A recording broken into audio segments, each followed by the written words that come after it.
Guys, andito na naman tayo. May bagong nilabas si Realme. Ang kanilang unang flagship level phone dito sa Realme X3.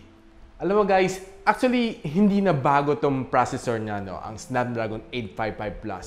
Makikita natin to sa ROG 2 ng Asus at sa Black Shark 2 Pro ni Xiaomi. Pero ngayon sinubukan ni Realme na maglabas ng kanilang flagship level na may Snapdragon 855. Well, ano tingin nyo guys? Makakasabak ba to sa level ni Poco? Tingnan natin dito sa review natin. Ako nga pala si Richmond ng Gadget Sidekick. Samahan nyo ako, bubuksan na natin ngayon ang Realme X3. Tara!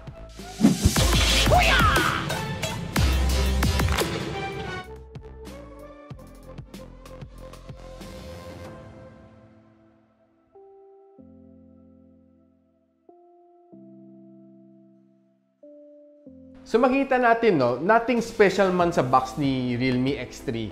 Very same lang siya sa mga predecessor niya, no. Na kulay yellow ang box and wala, no other prints dito sa likod o sa gilid. Simple lang kanilang yellow box. So the simpler, the better. Pero wala siyang distinguishing factor na magpapakita na ay flagship level phone na ito. Hindi to sumasabak sa mga mid-ranger. Pare-pareho, very equal ang treatment ni Realme sa kanilang mga box, no? So tara, buksan na natin ang box. Okay, very similar. Parehong-pareho, no? Hey, welcome to the Realme family. Same. Nothing changed. Okay, so tingnan natin, no? Meron siyang user manual. At meron din siyang smoke black jelly case. So ngayon, hawak na natin ang phone. Very nice, no? Naka-plastic pa siya. Ang color na hawak natin ay ang Arctic White. So bago natin simulan tanggalin ng plastic, tingnan natin kung ano pa meron dito sa loob ng box, no? Ang kanyang USB Type-C charging cable. Ang kanyang 30 watts fast charge charging brick. At syempre, ang kanyang panundot. So ngayon, bubuksan na natin ang phone. Ganito lang yan. Kasimple. Oh, tanggal na ang plastic.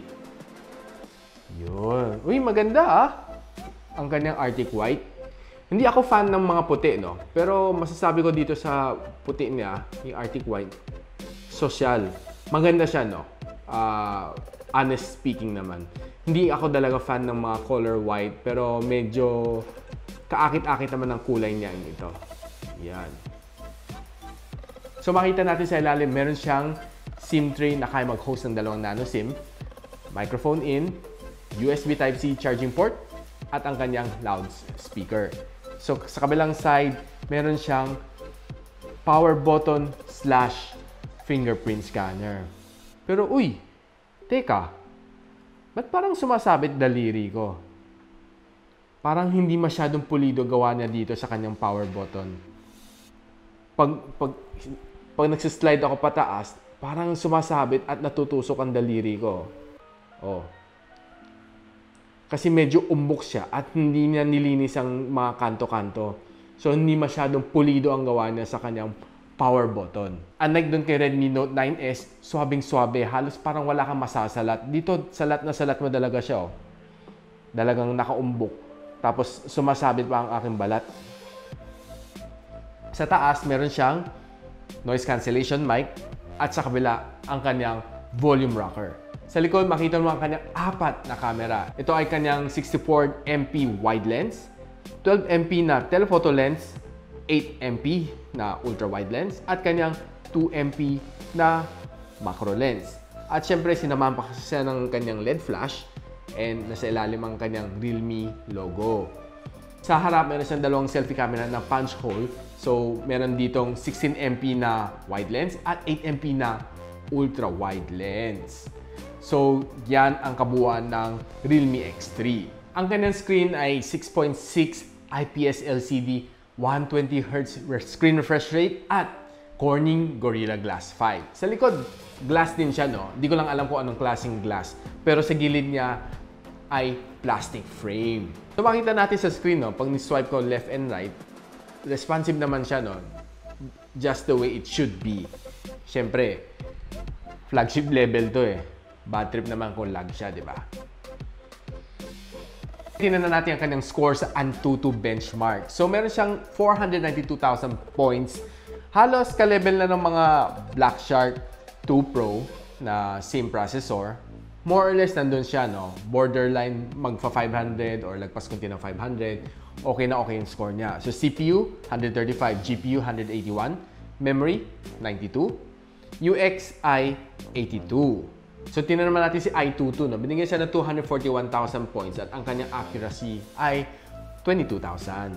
Ngayon, sa 3D Mark, Slingshot Extreme, kulang-kulang 6,000 ang kanyang points. Mataas. Sa Geekbench, 776 ang kanyang single-core score at 2,537 ang kanyang multi-core score.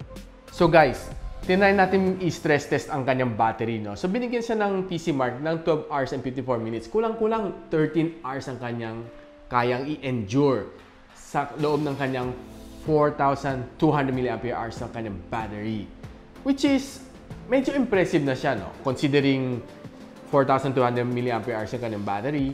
Siguro kung nilagay ni Realme ng 5,000 to, siguro umaabot na ito kulang-kulang 17 hours. Tansya ko lang, ah. So guys, din-rain na natin ang battery niya down to 16%. Then chinarge natin all the way up to 100%. And guess what? Natapos siya in 54 minutes gamit ang kanyang default cable and default charger. At sinubukan natin i-rate to gamit na ating Omni na watt meter. 32 watts ang kanyang natanggap galing sa kanyang default charger. Which is very, very precise naman sa sinabi ni Realme na kaya na up to 30 watts ng charging dito sa phone na ito. So ngayon, pupunta na natin ang gaming section. Pero bago natin simulan ang laro, meron tayo i-unbox dito ang Plextone na G20 gaming headphones. So, ang team niya dito, no, hammering in the bass. More durable, more stable. Made to talaga for gaming. Bigay sa atin ng mga friends natin from Plextone. And syempre, saan pa natin pwedeng i-test to kung hindi sa flagship level phone at laruin natin ang Call of Duty and of course Mobile Legend. So, unbox na natin. Pagbukas natin, makita natin, wow, color green ang kanyang headphones. Alam nila guys na favorite ko ang color green, no? So, sinend nila ako talaga ng green na headphones, which is perfect match sa background lights ko, no, na green. Diba? Yun. So, alam mo guys, ang gustong-gusto ko sa kanya dito is naka-angled ang kanyang audio jack connector, no? Ayan guys. So, kita nyo na L shape siya, no? So, pwede nyong ikabit tapos naka-aim downward ang wires para to make sure na habang naglalaro kayo, hindi sumasabit ang inyong kamay. Very, very nice ang kanyang design. Then, yung ano niya, no? Yung ear... Then, magnetic base siya, no, sa likod. So, yan. Magandang kanyang design. Yun, no. Then, something nice na gusto ko i-brag, no. Flat ang kanyang cord. Hindi bilog, no. So, mas madali dihamak na mas mabilis iligpit pag flat ang iyong cord. Then, guys, sinamahan pa nila ng case. So, kung tapos na maglaro, pwede ko iligpit dito sa case ng Plextone. O, di ba? Hindi lang yan, guys. Meron pa siyang ilang goodies na kasama dito. Marami siya iba-ibang klaseng buds, no? Marami siya iba-ibang klaseng tips, no, na pwede nyo pagpilian kung ano mas babagay sa inyong tenga. At hindi lang yun. Meron pang extra. Meron pang mga extension cord. Pampahaba. O, saan ka makakahanap niyan? Wala namang ganun sa ibang brands. Dito kay Plextone, kompleto para mas ma-feel mo ang inyong gaming experience, lalo na sa sounds niya. Guys, napakilala na natin si Plextone G20 na gaming headphones. Ano pang ibang inaantay natin? E di, ikabit na natin sa Realme X3.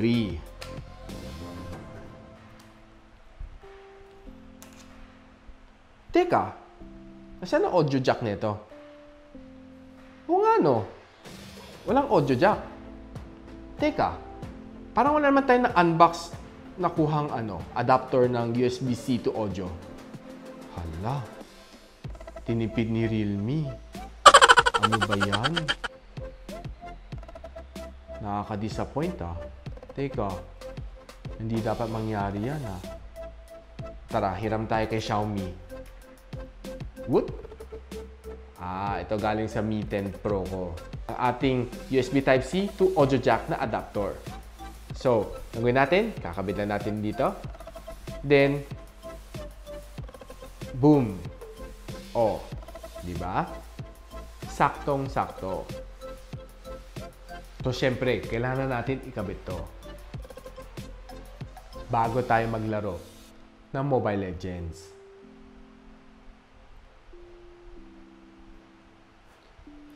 So, dito sa Mobile Legends, masasabi ko, wow, very, very smooth ang kanyang game experience.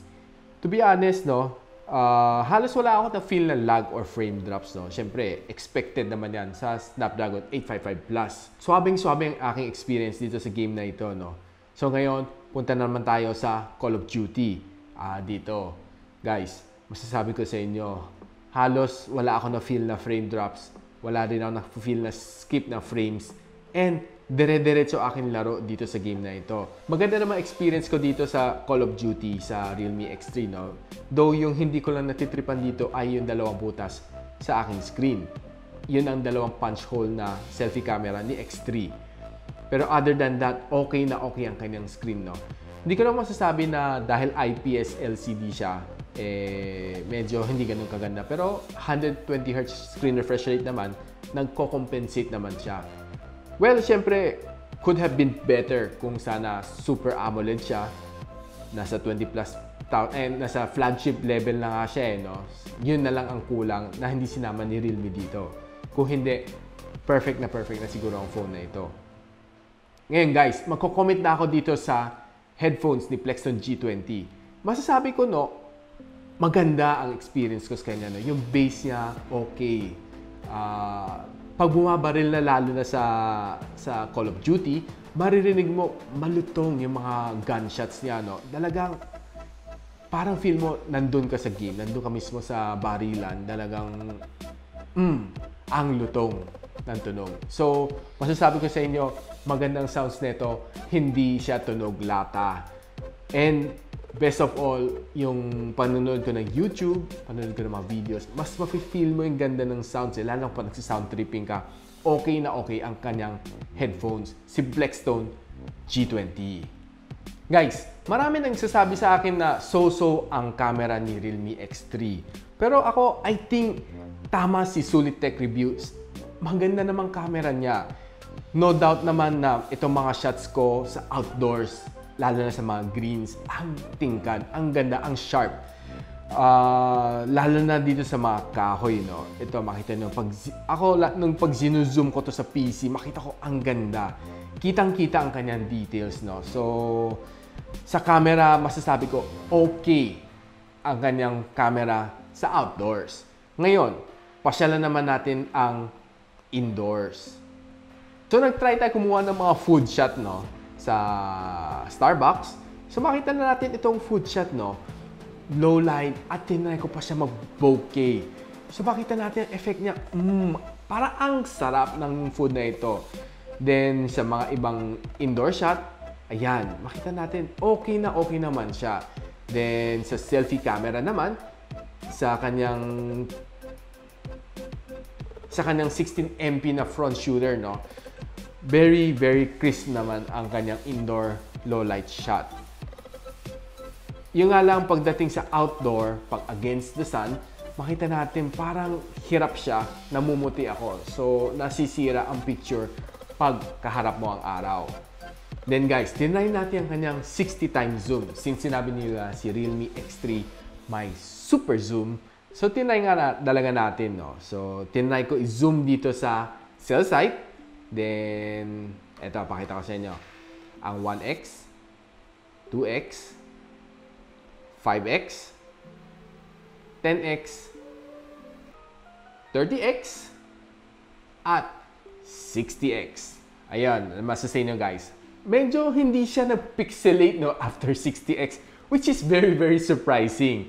So, sa camera niya, ayun, masasabi ko nga talaga na okay ang kanyang camera. So, napatunayan naman natin na okay naman talaga, malinaw ang kanyang camera. So guys, punta na natin ang video camera. So, ito, shot na to, tinry ko sa labas ng kotse na nakatutok, na nakadikit halos sa windshield, no? Then, hinarap ko sa harap, then makita natin, stable siya, surprising. Alam mo, hindi ganun kapatag ang sahig, medyo bumpy kundi ang ride, pero very, very stable ang kanyang camera. Yan ang masasabi ko dito sa video na ito. Then sa next video, ito, mas matindi. Tumakbo tayo ng 100 kilometers per hour sa NLEX, sa Skyway. Ito ang nakuha natin shot. Ayos, di ba? Stable na stable. Walang gimbal to, guys. Kamay ko lang ito. Hawak ko ng aking dalawang kamay. Siyempre, malakas ang hangin. Baka naman lumipad tong X3. Sayang naman, no? Swerte mga makapulot. Pero kung galing sa Skyway, tapos nalaglag sa baba, goodbye na ito. Guys, tapos na tayo sa review natin ng Realme X3, ang kanilang first ever flagship level phone. So ano masasabi nyo, guys? Ako, okay naman, no? Na-impress na mouse kanya kahit papaano. Yung nga lang medyo a step backward kasi medyo, ano na to medyo last quarter na ng 2019 nilabas ang Snapdragon 855 Plus. Ngayon lang ginamit ni Realme sa kanilang flagship level phone. Pero nevertheless, at least nag-try na sila tumapak sa Snapdragon 8 series. So hopefully, I think maglalabas sila ng mga better Snapdragon 8 series phones in the future. Overall, masasabi ko, okay ang phone na ito. Okay na okay siya. Lalo na yung camera niya. Impressed naman ako sa camera niya, no? Sa kanyang 64MP na rear shooter. Very, very sharp, very, very nice. And what's best is yung video niya, very, very stable. Rin ng gaming dito sa X3, no? Very, very fun and enjoyable maglaro dito sa phone na ito. So guys, mabibili nyo na tong Realme X3 sa Realme official stores for $24,990. And check nyo yung link below. Popost ko ang mga link nila for Lazada and Shopee kung saan nyo siya mabibili sa official store nila. And of course, don't forget to check ang review ni Sulit Tech Review at of course ni Pinoy Tech Dad para dito sa Realme X3. And of course, don't forget to check din ang Plextone G20 na gaming headphones. Maganda siya i-pair dito sa Realme X3. Yung nga lang bibili ka ng sarili mo adapter. Ayun, tinipid ni Realme. So, ito masasabi ko, okay na okay siya. No? Lalo ka naglalaro ka ng Call of Duty, marinig yung sounds, wow. Masasabi ko lang, wow. Okay na okay. So, I'll be posting yung link na ito ng Shopee official store nila below. Tingnan nyo na lang. And masasabi ko sa inyo, sulit ang pera nyo dito sa gaming headphones na ito. So guys, kung nagustuhan nyo ang aking video, don't forget to like, subscribe, and click that bell icon para hindi nyo ma-miss ang next episode ko dito sa Gadget Sidekick. So ako pala si Richmond. Kita-kita ulit tayo sa aking susunod na video. Paalam!